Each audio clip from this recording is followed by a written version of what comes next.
أشهد أن لا إله إلا الله وحده لا شريك له وأشهد أن محمدا عبده ورسوله أما بعد فأعوذ بالله من الشيطان الرجيم بسم الله الرحمن الرحيم الحمد لله رب العالمين الرحمن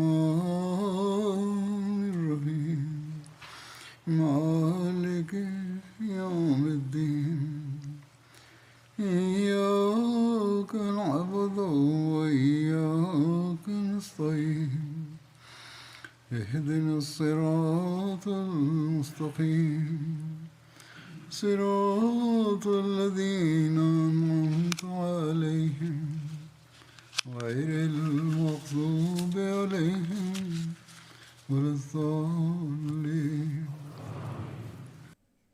ঘটনাবলীর ধারাবাহিকতায় আরও কিছু ঘটনা রয়েছে যার মাধ্যমে মহানবীর পবিত্র জীবনের বিভিন্ন দিক স্পষ্ট হয়। হযরত জাবের বিন আব্দুল্লাহ ঋণ রেখে মারা যান। আমি মহানবী সাল্লাল্লাহু আলাইহি সাল্লামের কাছে এ মর্মে সাহায্য চান যে তিনি যেন ঋণদাতাদেরকে বোঝান যে তারা যেন ঋণ কিছুটা কম করে দেয় বা কিছুটা ঋণ লাঘব করে। মহানবী তাদের কাছে তার ইচ্ছা ব্যক্ত করেন, কিন্তু তারা ঋণ লাঘব করেনি, ঋণ কম করেনি। তখন মহানবী আমাকে বলেন, যাও তোমার সকল প্রকার খেজুর পৃথক পৃথক রাখো, বিভিন্ন প্রকার খেজুরের পৃথক পৃথক স্তূপ করো, আজোয়া খেজুরকে পৃথক রেখো আর ইসকোবেন জায়েদ খেজুর পৃথক রাখবে। এরপর আমাকে ডেকে পাঠাবে। আমি এমনই করলাম। হুজুর সাল্লাল্লাহু আলাইহি সাল্লামকে ডেকে পাঠালাম। হুজুর তশরিফ নিয়ে আসলেন। তিনি খেজুরের স্তূপে বা স্তূপের মধ্যবর্তী স্থানে বসে যান। এরপর বলেন, তাদেরকে মেপে মেপে দিতে থাকো। আমি তাই করি। তাদের যা প্রাপ্য ছিল তাদের পুরোপুরি বুঝিয়ে দেয়। এরপরও আমার খেজুর বেঁচে যায়। এমন মনে হচ্ছিল যে খেজুর আদৌ কমেনি।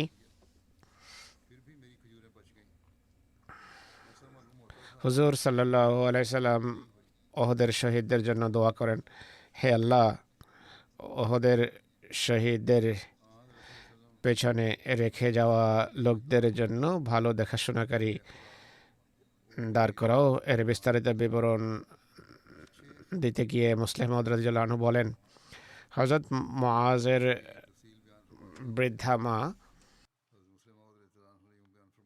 ক্ষীণ দৃষ্টিশক্তি সম্পন্ন মায়ের কথা পূর্বে বলেছি, যিনি মহানবীর ভালোবাসায়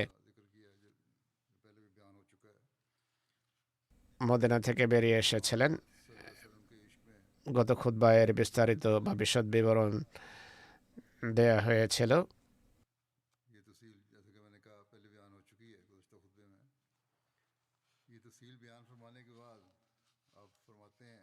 এ বিস্তারিত বর্ণনার পর তিনি বলেন, মহানবী তার বাহন দাঁড় করিয়ে বৃদ্ধাকে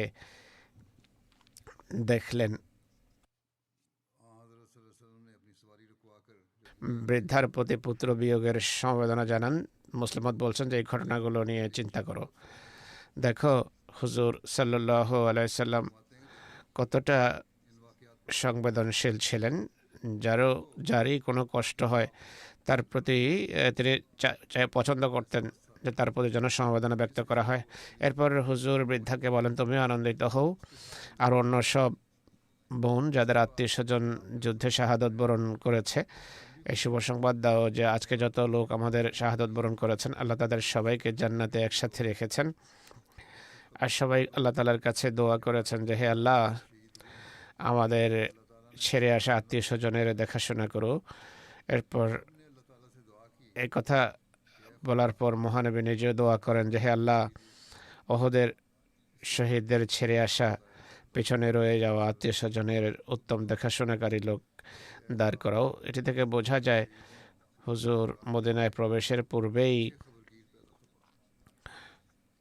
কত সুন্দরভাবে ওহদের শহীদদের ছেড়ে আসা রেখে যাওয়া আত্মীয় স্বজনের মন জয় করেন, তাদের প্রতি সমবেদনা জানান। যদিও তিনি নিজেও আহত আর ক্ষতবিক্ষত ছিলেন, তার সবচেয়ে প্রিয়তম আত্মীয় শাহাদত বরণ করেন, তার সবচেয়ে প্রিয় সাহাবীরা শাহাদত বরণ করেছেন। তা সত্ত্বেও তিনি নিরবচ্ছিন্নভাবে পদে পদে সেসব লোকের মন জয় করছিলেন। নিজের কষ্টের কথা ভ্রুক্ষেপই করেনি। তিনি ছাড়া অন্য কোনো ব্যক্তি এত দুঃখ আর এত কষ্ট আর এত সমস্যার সময় অন্যের প্রতি এতটা সহানুভূতি প্রকাশ করবে। এমন সময় মানুষ তো কারোর সাথে কথা বলাও পছন্দ করে না, কারোর প্রতি সহানুভূতি প্রকাশ করা তো দূরের কথা। মহানবী ইসলামের আরও একটি দোয়ার উল্লেখ পাওয়া যায়, যা এক শহীদের বিধবা স্ত্রীকে দিয়েছেন। তিনি বলেন, আমি আল্লাহর কাছে দোয়া করি, খোদা তোমার স্বামীর চেয়ে উত্তম দেখাশোনাকারী ব্যক্তি তোমার জন্য দাঁড় করান, এটি আমার দোয়া থাকবে। এই সম্পর্কে বিস্তারিত বর্ণনা দিতে গিয়ে মুসলিম লিখেছেন, মহানবী সাল্লাল্লাহু আলাইহি সাল্লামের জন্য ওহদের যুদ্ধ ধৈর্যের চরম পরীক্ষা ছিল। এর পূর্বে কখনো তার উপর প্রাণঘাতী হামলা হয়নি।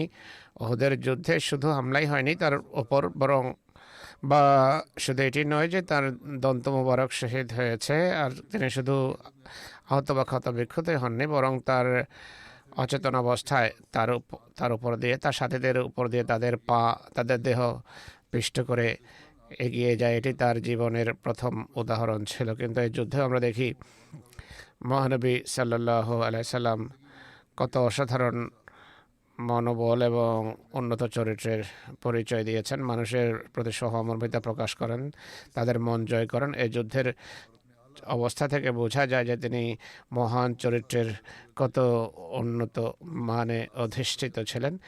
আর সাহাবীদের অসাধারণ এবং বিরল কোরবানির দৃষ্টান্ত আমরা দেখতে পাই। তিনি বলছেন যে আমি সেই সময়কার কথা বলছি যখন যুদ্ধ শেষ হওয়ার পর তিনি মদিনা ফিরে আসছিলেন। মদিনার মুসলমান নারী যারা তার শাহাদাতের সংবাদ শুনে বেকুল ছিল, তারা তার আগমনের সংবাদ পেয়ে স্বাগত জানানোর জন্য মদিনার কিছুটা বাইরে বেরিয়ে আসেন। তাদের মাঝে তার এক শালী জায়নাব বিনতে জাহাশও ছিলেন। তার খুব কাছের তিন আত্মীয় এতে শাহাদাত বরণ করেন। এখানে একটি সংশোধনী আমি উপস্থাপন করব। আনোয়ারুল উলুমে ঘটনা লেখা আছে বা লেখক লিখেছে বা জানি না তিনি এইভাবে বর্ণনা করেছেন কিনা, নামে কিছুটা ভুল আছে। হযরত জায়নাব বিনতে জাহাশ স্বয়ং মহানবী ইসলামের পবিত্র স্ত্রী বা উম্মুল মুমিনিন ছিলেন। মহানবীর শালিকার নাম ছিল হযরত হামনা বিনতে জাহাশ, যিনি হযরত মুসাব বিন উমাইরের বিধবা স্ত্রী ছিলেন। যাই হোক, নামের ভ্রান্তি যেখানে আসবে আমি সংশোধনী তুলে ধরবো আপনাদের সামনে। মহানবী যখন তাকে দেখেন, তাকে বলেন, তোমার প্রয়াত আত্মীয়ের জন্য আফসোস করো, অর্থাৎ ইন্না লিল্লাহ পড়ো। এটি আরবির একটি বাগধারা। এর অর্থ হলো, আমি তোমাকে সংবাদ দিচ্ছি যে তোমার প্রিয়জনের প্রয়াণ ঘটেছে।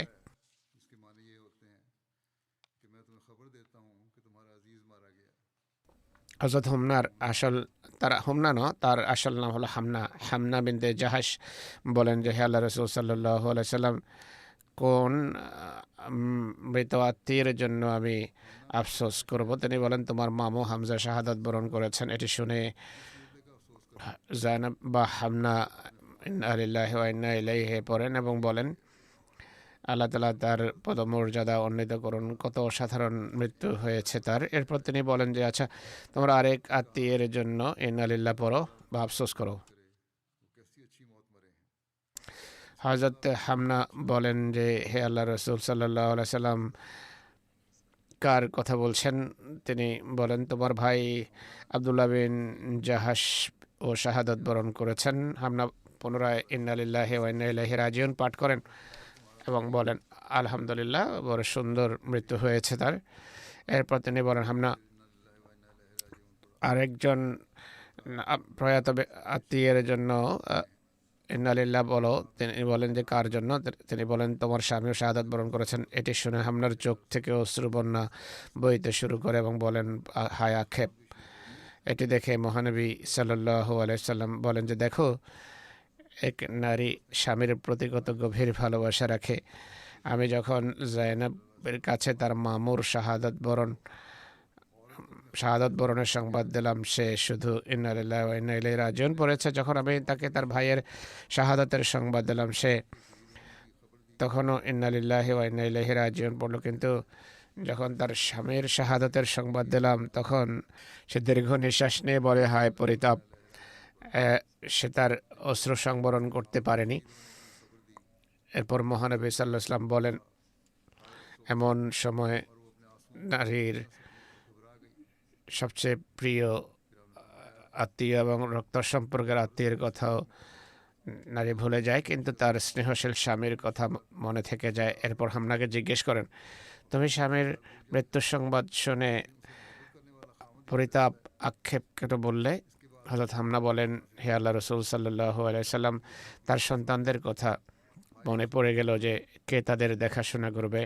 তিনি সাল্লাল্লাহু আলাইহি সাল্লাম বলেন আমি খোদার কাছে দোয়া করি খোদা যেন তোমার স্বামীর চেয়ে উত্তম দেখাশোনাকারী কোনো ব্যক্তিকে যেন দাঁড় করান তাদের জন্য।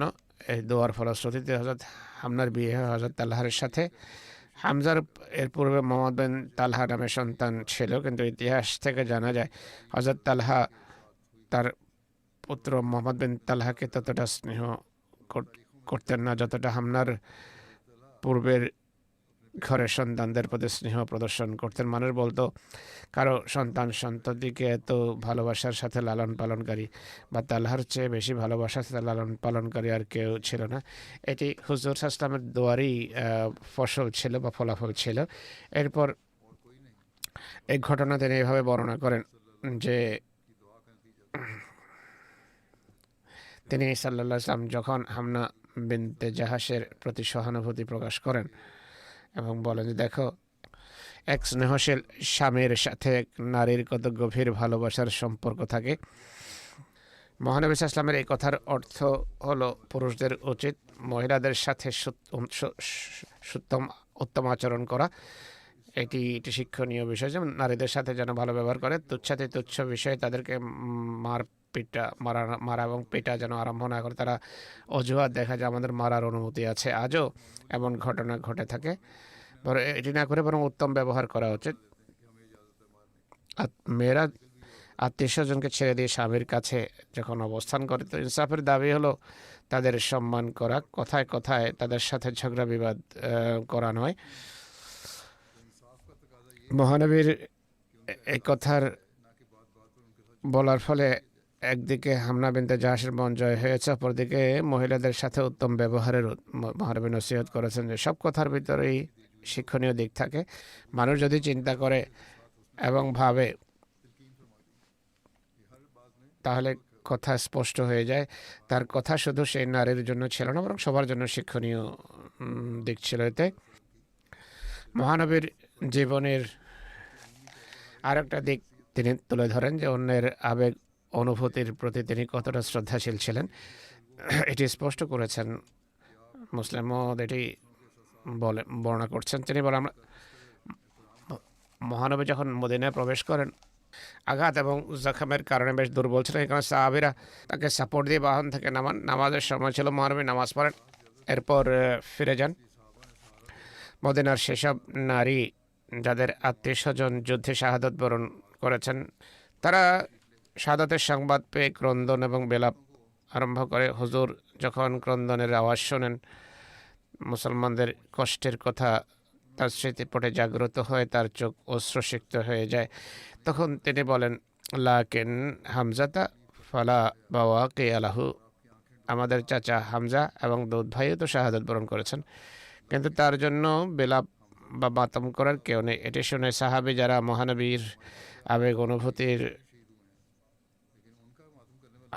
অনুভূতি বা ইচ্ছা বাস্তবায়নের ব্যাপারে ব্যাকুল থাকতেন। তারা চাইতেন যে মহানবীর এমন কোনো তুচ্ছাতে তুচ্ছ আবেগ অনুভূতি যেন অপূর্ণ না থাকে। তারা ঘরের দিকে ছুটে যান এবং নারীদেরকে গিয়ে বলেন, তোমরা তোমাদের আত্মীয় স্বজনের জন্য ক্রন্দন বন্ধ করো আর মহানবীর ঘরে গিয়ে হামজার জন্য বিলাপ করো বা হাজার করো। ততক্ষণে মহানবী যেহেতু ক্লান্ত এবং শ্রান্ত ছিলেন, অবসন্ন ছিলেন, ক্লান্ত শ্রান্ত অবসন্ন ফিরে এসেছিলেন তিনি তাই আরাম করছিলেন। হযরত বেলাল আজান দেন, কিন্তু চিন্তা করে যে মহানবী ক্লান্ত শ্রান্ত আরাম করছেন তাই তাকে জাগাননি। রাতের 1/3 যখন কেটে যায় তিনি তাকে নামাজের জন্য জাগান। জাগ্রত হওয়ার পর দেখেন তার ঘরে তখনও মহিলারা হামজার জন্য বিলাপ করছে। তিনি বলছেন হচ্ছেটা কি? তাকে বলা হলো যে হে আল্লাহ রসুল সাল্লাল্লাহু আলাইহি ওয়াসাল্লাম, মদিনার নারীরা হযরত হামজার মৃত্যুতে বিলাপ করছে। তিনি বলেন, আল্লাহ তাআলা মদিনার নারীদের প্রতি কৃপা করুন, তারা আমার প্রতি সহানুভূতি ব্যক্ত করেছে। তিনি বলেন, আমি জানতাম পূর্বেই যে আনসার আমাকে গভীরভাবে ভালোবাসে। একই সাথে বলেন, এইভাবে বিলাপ করা খোদার দৃষ্টিতে অপছন্দনীয় বিষয়। সাহাবীরা বলেন, হে আল্লাহ রসুল সাল্লাল্লাহু আলাইহি ওয়াসাল্লাম, এটি আমাদের জাতির অভ্যাস। যদি এইভাবে আমরা না কাঁদি তাহলে আমাদের আবেগ প্রশমিত হতে পারে না। তিনি বলেন, কাঁদতে আমি বারণ করছি না, কিন্তু মহিলাদেরকে বলো যে তারা যেন মুখে থাপ্পড় না মারে, চুল না ছিঁড়ে, আর কাপড় যেন না ছিঁড়ে। যদি মন গলে যায় আর কান্না পায় স্বাভাবিকভাবে, তাহলে কাঁদতে পারে। এসব কথার মাধ্যমে তার পবিত্র চরিত্রের চিত্র ফুটে ওঠে। কষ্ট হওয়া সত্ত্বেও অন্যের আবেগ অনুভূতির প্রতি তিনি কতটা শ্রদ্ধাশীল ছিলেন তাই স্পষ্ট হয়ে যায়।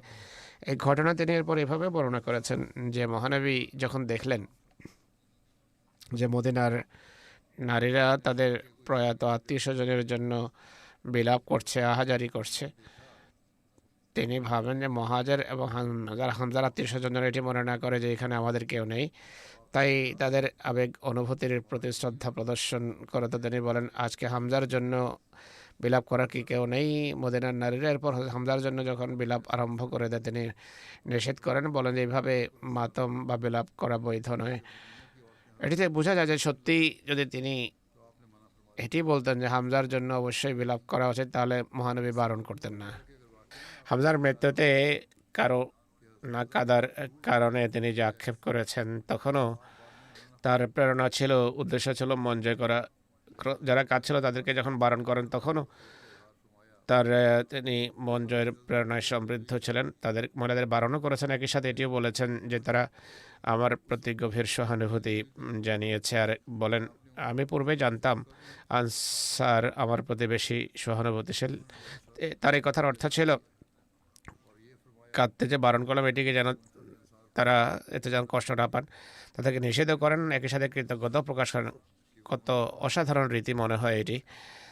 এমন স্পর্শকাতর মুহূর্তে যা তিনি অবলম্বন করেছেন, অথচ এমন সময় যখন আত্মীয় স্বজন এবং নিকটাত্মীয় মারা যায়, এক ব্যক্তি নিজে আহত এবং ক্ষত বিক্ষত, আর নিকটতম ভবিষ্যতও আশঙ্কা মুক্ত নয়, এমন সময় কোনো ব্যক্তি এই ধরনের আদর্শ বা চারিত্রিক গুণাবলী তুলে ধরতে পারে না যা তিনি করেছেন।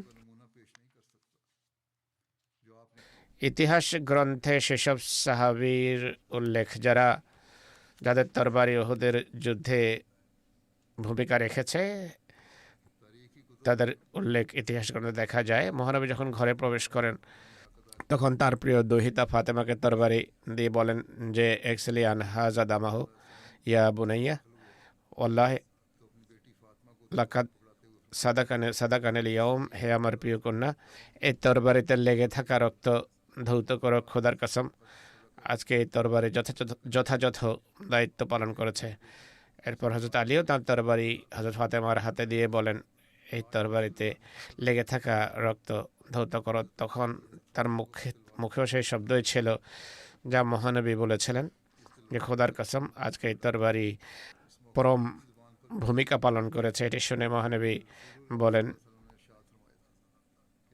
লাইন কুনতা সাদাকতাল ইয়াউমাল কিতাল ওয়াকাদ সাদাকা মাকা সাহাল ইবনে হুনাইফ ওয়া আবু দুজানা, অর্থাৎ আজকে যদি তুমি যুদ্ধে পরাকাষ্ঠা দেখিয়ে থাকো তাহলে তোমার সাথে সাহাল বিন হুনাইফ এবং আবু দুজানাও পরম বীরত্ব প্রদর্শন করেছে। অন্য রওয়ায়েতে আছে, মহানবী বলেন, যদি তরবারি পরিচালনায় পরম দক্ষতা তুমি দেখিয়ে থাকো তাহলে সাহাল বিন হুনাইফ, আবু দুজানা, আসিম বিন সাবিত এবং হারেস বিন সিম্মাও পরম বীরত্ব দেখিয়েছে তরবারি পরিচালনার ক্ষেত্রে। হযরত মুসলিম বর্ণনা করেন, ইতিহাসে লেখা আছে হযরত আলী উহুদ থেকে ফিরে এসে হযরত ফাতেমাকে তার তরবারি দিয়ে বলেন যে এটি ধুয়ে ফেলো।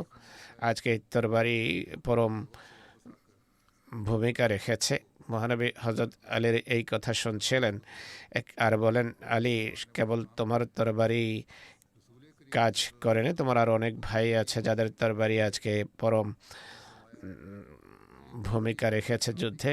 ৬-৭ জন সাহাবীর নাম উল্লেখ করে বলেন, তোমার তরবারি থেকে তাদের তরবারি পিছিয়ে ছিল না। অর্থাৎ তিনি এটিও সহ্য করেননি যে তার জামাতা এমন কোনো কথা বলবেন যার ফলে অন্য সাহাবীদের মনে আঘাত লাগতে পারে।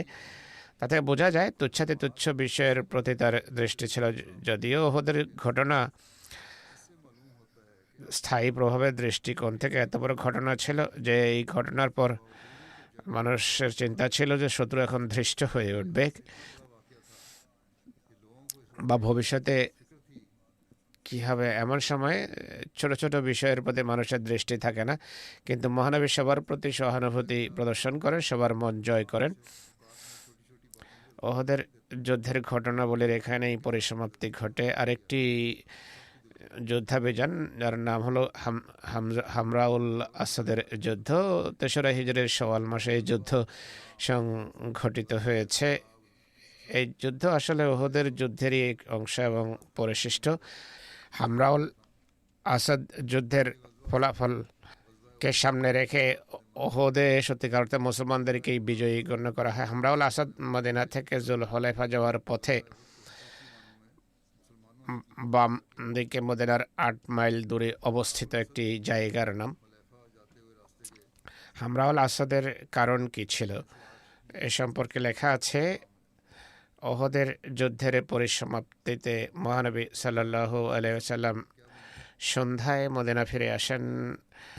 মারাত্মক আহত এবং ক্ষতবিক্ষত হওয়া সত্ত্বেও মাগরিবের নামাজও মসজিদে এসে পড়েন, সাহাবীদের কাঁধে ভর করে আসেন। এশার নামাজও মসজিদে এসে আদায় করেন।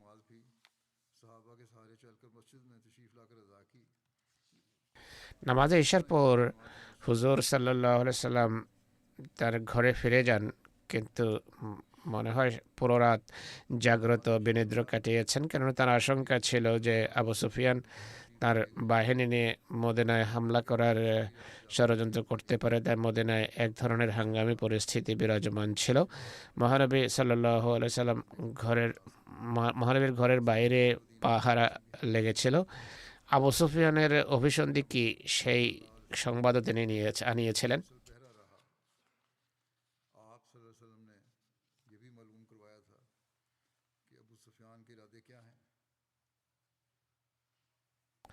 সে কি মদিনায় হামলার প্রস্তুতি নিচ্ছে?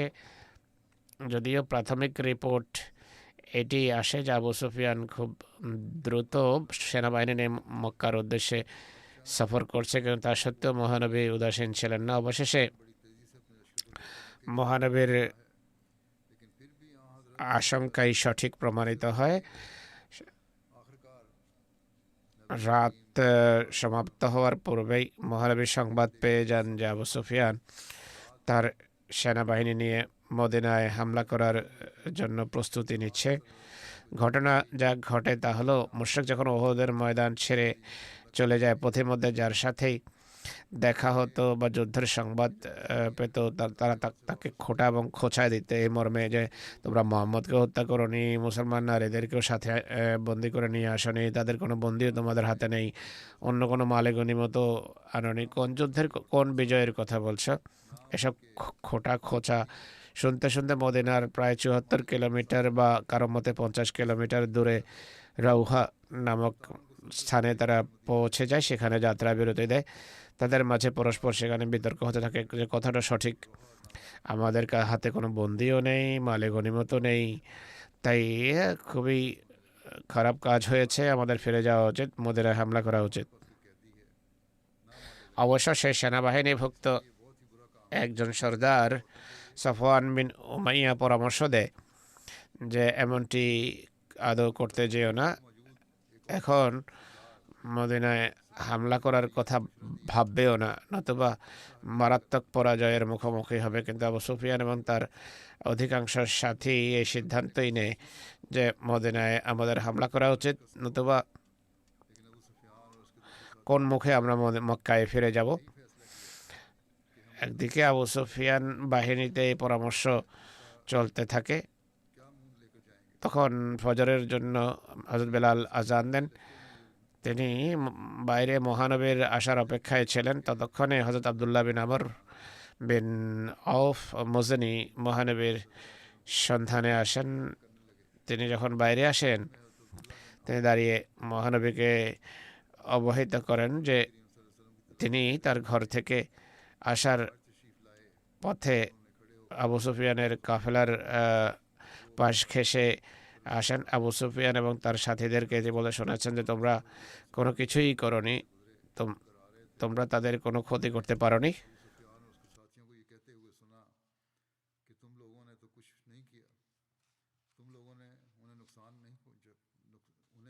তোমরা মুসলমানদের কোনো ক্ষতি করতে পারোনি, কষ্ট দিতে পারোনি, তাদেরকে ছেড়ে এসে গেছ, ধ্বংস করনি তাদের। কাফেররা বলে মুসলমানদের অনেক বড় বড় লোক এখনো রয়েছে যারা তোমাদের মোকাবেলার জন্য সমবেত হবে, তাই চলো তাদেরকে মূল থেকে উৎপাটন করি, যারা বাকি রয়ে গেছে তাদেরকে মূল থেকে উৎপাটন করি। সফওয়ান বিন উমাইয়া তাদেরকে বাধা দিতে থাকে এবং বলে যে হে আমার জাতি, এমনটি করতে যেও না, কেননা তারা যুদ্ধ করেছে। আমার আশঙ্কা হলো যারা যুদ্ধে আসতে পারেনি তারা তোমাদের মোকাবেলায় তাদের সাথে এখন এসে মিলিত হবে। ফিরে চলো, বিজয় তো তোমরাই লাভ করেছ। আমার আশঙ্কা হলো যদি ফিরে যাও তোমরা মারাত্মকভাবে পরাজিত হবে।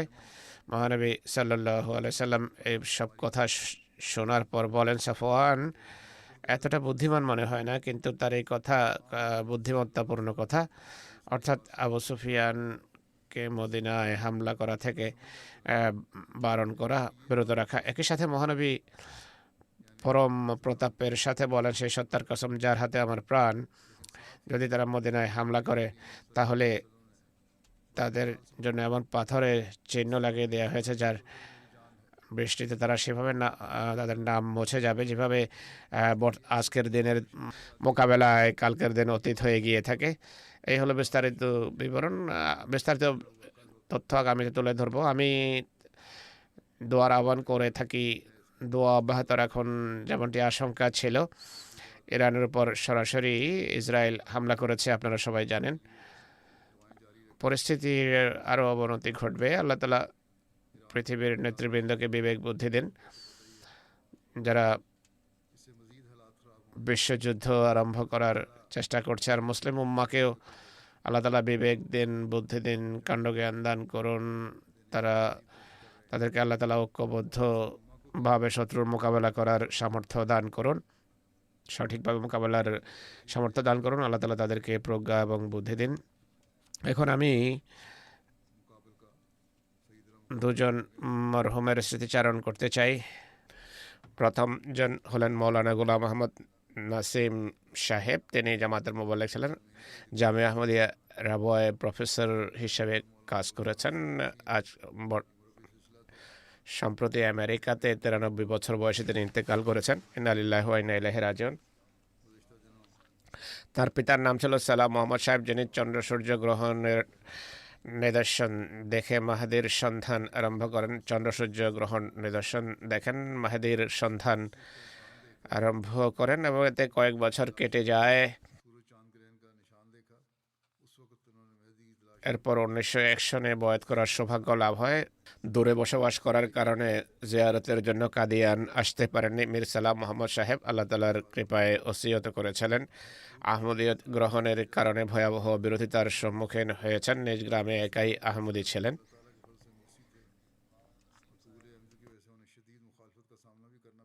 মীর গোলাম নসিম সাহেব ছাত্র জীবনেই 1947 সনে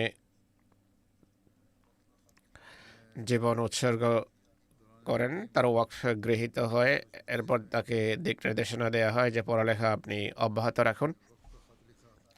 1948 সনে আহমদনগর মাদ্রাসা আহমদিয়ায় পড়ালেখা আরম্ভ করেন। দেশ বিভাগের পর 1954 সনে মৌলভী ফাজল পাশ করেন। এরপর জামিয়াতুল মুবাশশিরিন থেকে শাহেদ ডিগ্রি অর্জন করেন।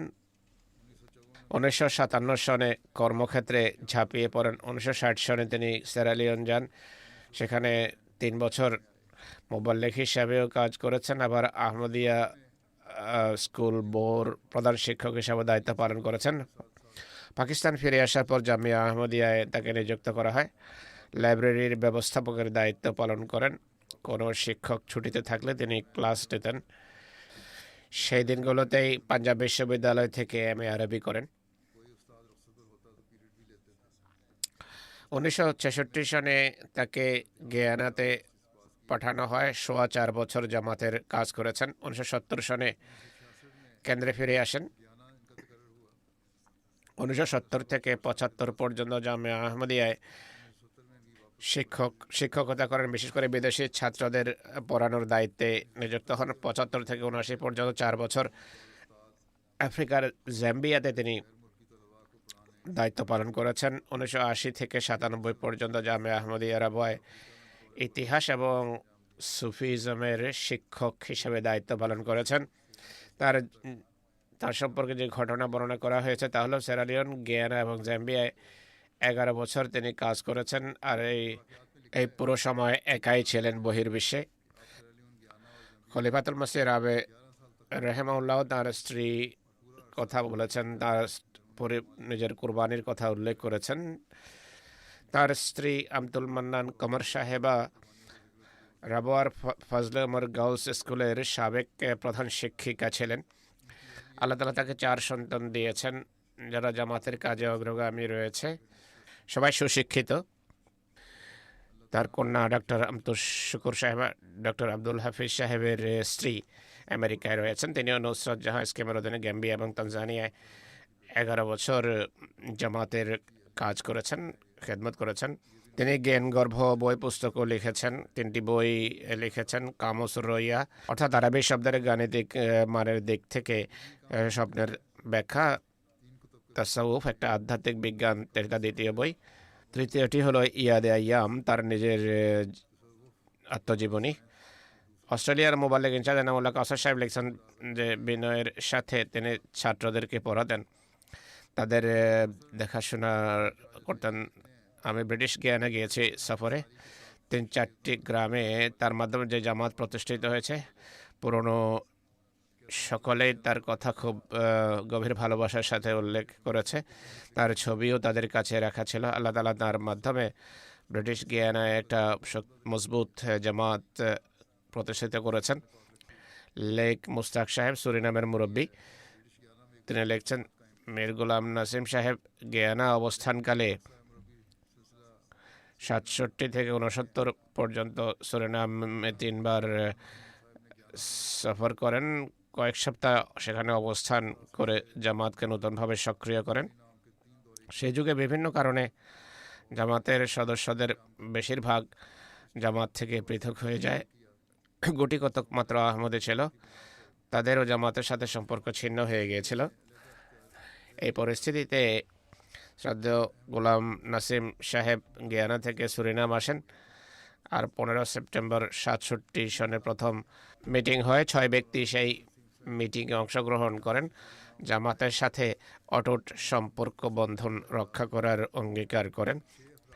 পাকিস্তান থেকে সেই দিনগুলোতে শাহ নুরানিও সুরিনাম এসেছিল। জামাতের বিরুদ্ধে বিভিন্ন জায়গায় ঘৃণা ছড়াচ্ছিল।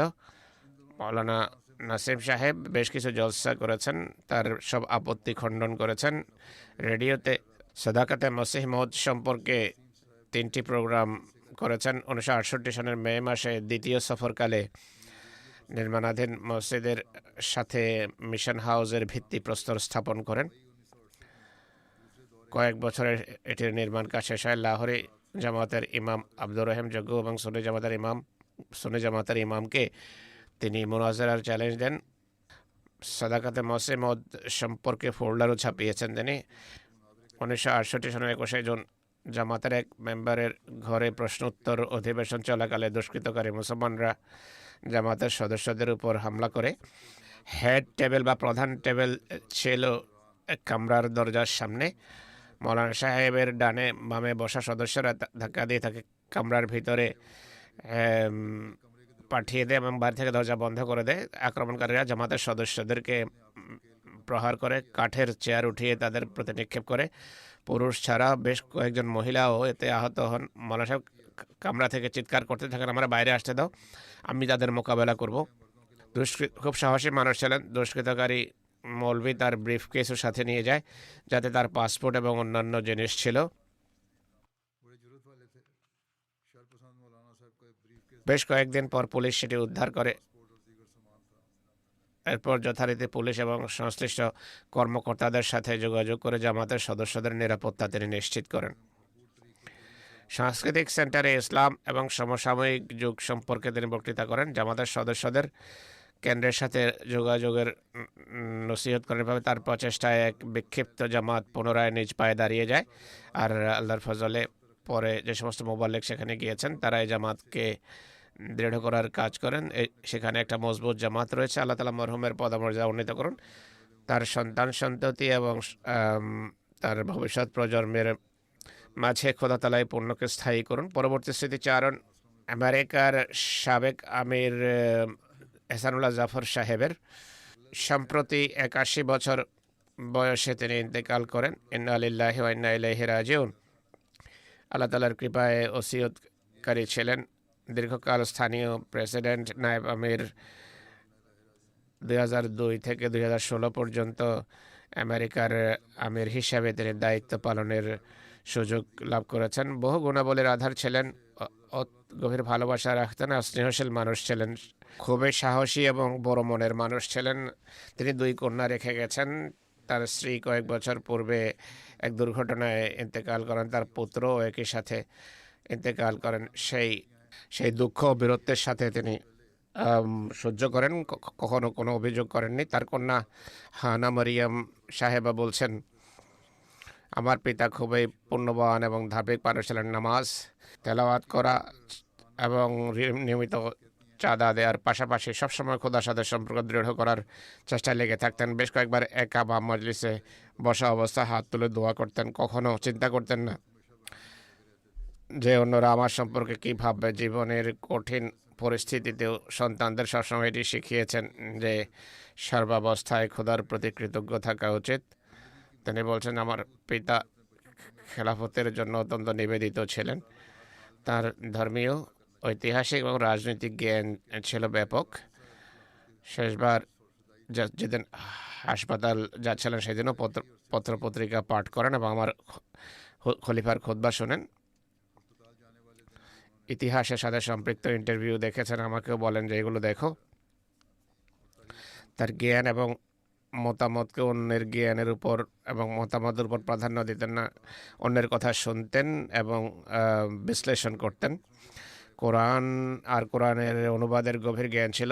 আমাদেরকে কোরআনের অর্থ বলার পাশাপাশি এটা বলতেন যে শিক্ষাগুলোর কী প্রভাব আছে আমাদের জীবনে।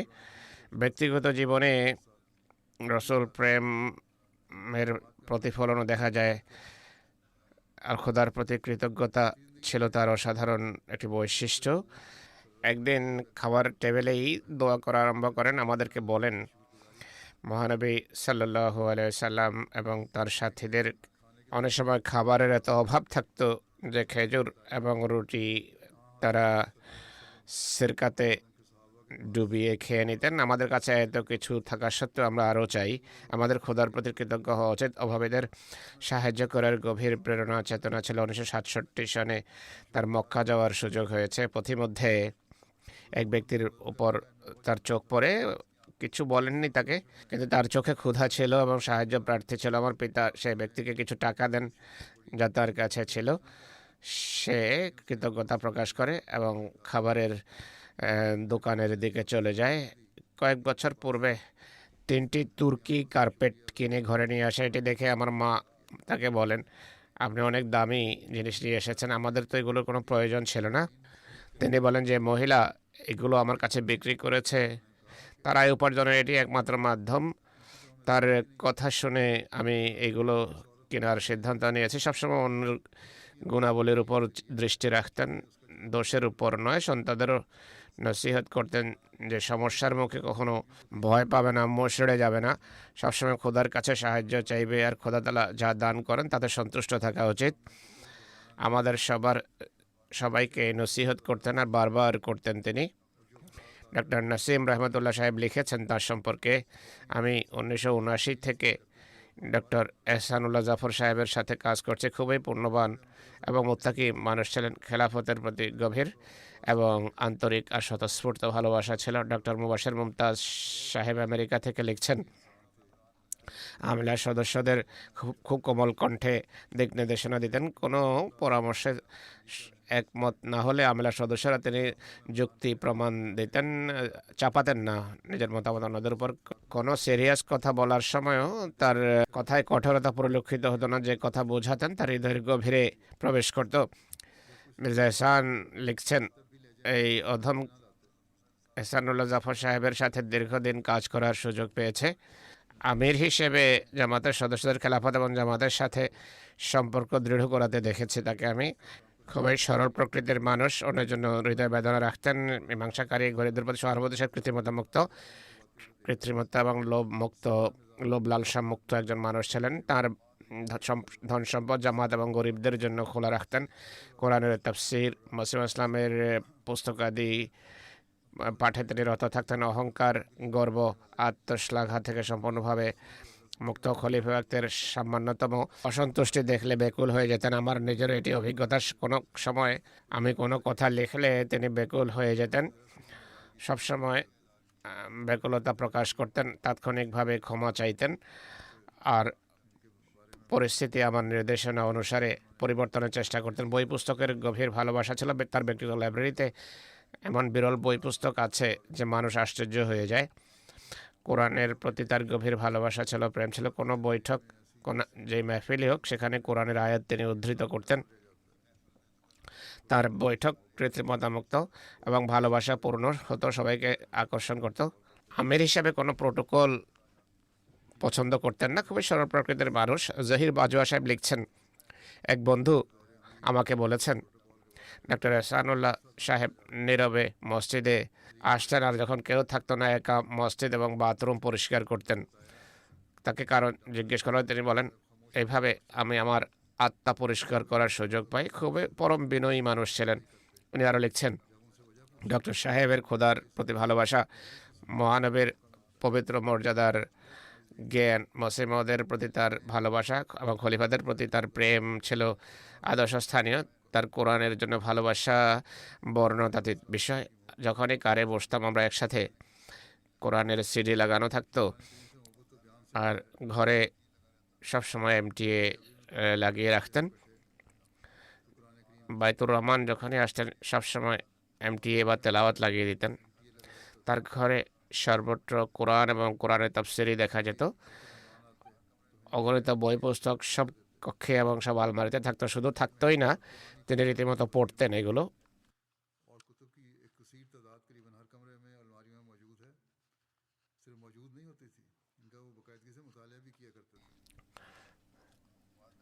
ডাকসাবার মায়ের বাসনা ছিল তিনি রাবুয়া যখন পড়তেন প্রত্যেকদিন যেন হযরত মির্জা বশির আহমদ সাহেব এবং মৌলানা গোলাম রসুল রাজিকি সাহেবের সাথে যেন সাক্ষাৎ করেন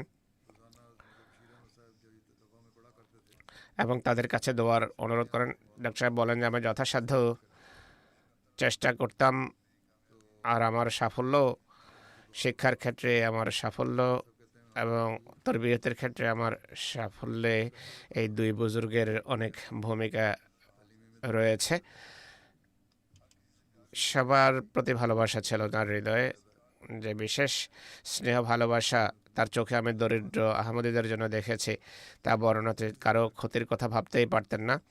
কিন্তু যেসব সচ্ছল আহমদী জামাতের জন্য কোরবানির ক্ষেত্রে এগিয়ে আসতো না, তাদের সম্পর্কে ডাক্তার সাহেবের হৃদয়ে সবসময় এক এবং অভিযোগ থাকতো, যা কোনো কোনো সময় তিনি প্রকাশও করতেন। তিনি অধীর হয়ে চাইতেন যে সব আহমদি যেন মসিহ মউদের প্রকৃত মর্যাদা অনুধাবন করতে পারে। তিনি চাইতেন আমরা যেন মসিহ মউদের বার্তা বুঝি এবং সেটিকে প্রচার করি এবং প্রসার করি। এর জন্য নিত্য নতুন পন্থা তিনি তালাশ করতেন। আমাকেও অনেক সময় লিখতেন তিনি। হুজুর বলছেন, মসজিদ নির্মাণের প্রতি তার সুগভীর দৃষ্টি ছিল। তার যুগে অনেক মসজিদ নির্মিত হয়েছে। দোয়াতে তার গভীর বিশ্বাস ছিল। একবার আমেলার মিটিংয়ে কেউ এমন কোনো কথা বলে বসে যাতে দোয়ার মাহাত্ম্যকে কিছুটা খাটো করে দেখানো হয়। তিনি বলেন, আমি তাকে আমলাতে কখনো এতটা রাগান্বিত দেখিনি যতটা তখন দেখেছি। অত্যন্ত সরল জীবন কাটাতেন। একমাত্র আগ্রহ ছিল মসজিদ নির্মাণের। সবার সব কথা শুনতেন, কিন্তু মসজিদ নির্মাণ না করার কথা তিনি পছন্দ করতেন না। যতদিন স্বাস্থ্য ভালো ছিল, প্রত্যেক বৃহস্পতিবার ওয়েলিংবরার বাইতুল নাসের মসজিদ নিজেই পুরোটা পরিষ্কার করতেন। আর্থিক কোরবানিতে তিনি উৎসাহ উদ্দীপনার সাথে অংশ নিয়েছেন। আল্লাহ সেই তৌফিক তাকে দিয়েছেন। আমেরিকার আমির মির্জা মকফুর সাহেব লিখছেন, ডক্টর এহসানুল্লাহ জাফর সাহেবকে আল্লাহ তাআলা দীর্ঘদিন প্রথমে নায়েব আমির, এরপর আমেরিকা জামাতের আমির হিসাবে খেদমত করার বা দায়িত্ব পালনের সামর্থ্য দান করেছেন। তার ইমারত কালে হুজুর বলছেন যে আমি আমেরিকা 3 বার সফর করেছি। খুবই সুন্দরভাবে পুরো সফরের বিভিন্ন প্রোগ্রাম প্রণয়ন এবং বাস্তবায়ন করেছেন, বিভিন্ন ব্যবস্থা করেছেন। বেশ কয়েক বছর থেকে অসুস্থতার কারণে তার চলাফেরা সীমাবদ্ধ হয়ে যায়, কিন্তু ইমারতের দায়িত্ব সানন্দে পুরোপুরি পালন করেছেন। তারা কথাবার্তার বেশিরভাগ মসিহ মউদের উদ্ধৃতির বরাতেই হতো। মসিহ ইসলামের বিভিন্ন উদ্ধৃতি এবং তার বই পুস্তকের উদ্ধৃতি তিনি তুলে ধরতেন কথাবার্তায়। হুজুর আলাইহিস সালামের সাথে গভীর সম্পর্ক প্রকাশ পেত। খেলাফতের প্রতি গভীর এবং আনুগত্যের সম্পর্ক ছিল। আমেরিকার বর্তমান আমির সাহেব আমাকে লিখছেন, আপনার সব দিক নির্দেশনা যখন আসতো জামাতের সদস্যদের কাছে তাৎক্ষণিকভাবে পৌঁছানোর চেষ্টা করতেন তিনি। আমিও দেখেছি, যেভাবে বললাম, খেলাফতের আনুগত্যে তিনি ছিলেন অতুলনীয়। নিজের মতামত সানন্দে ছেড়ে দিতেন। আল্লাহ তাআলা মরহুমের প্রতি মাগফিরাত করুন, কৃপা করুন, তার পদমর্যাদা উন্নীত করুন। তার সন্তান সন্ততিকে আল্লাহ তাআলা নিজ নিরাপত্তার বেষ্টনীতে স্থান দেন, তার পুণ্য ধরে রাখার তৌফিক দান করুন।